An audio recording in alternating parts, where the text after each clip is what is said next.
Imagine there was a great king who loved his bride more than anything, and he's going to go on a long journey.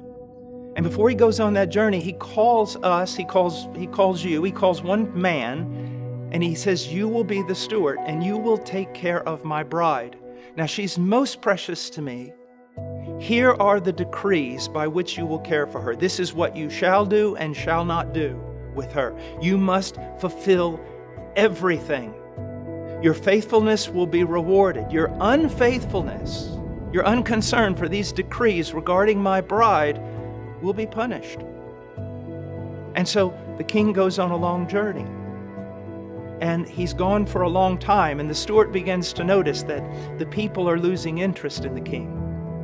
And they're losing interest in his bride, the queen, because she's somewhat pale and plain and old-fashioned for them. So he decides that in order to save the kingdom, he is going to remake the bride.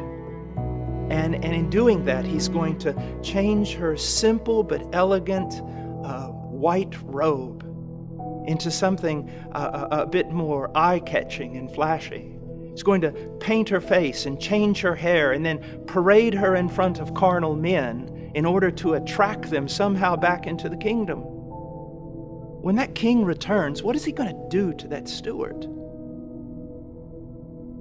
I'm sure he'll take his life.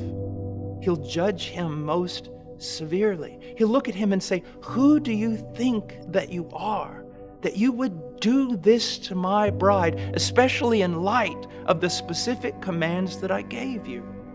And we can see the same thing today. We see so many men that are trying to transform, redress, repackage the bride of Christ so that worldly men might somehow be attracted to the king.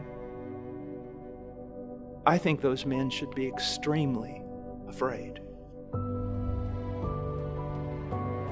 When Uzzah reaches out to touch the ark, I mean, his heart, so to speak, is in the right place.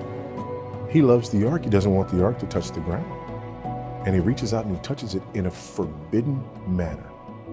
And God essentially says to us, through killing Uzzah, this is not about what you want or what you feel. This is about what I say.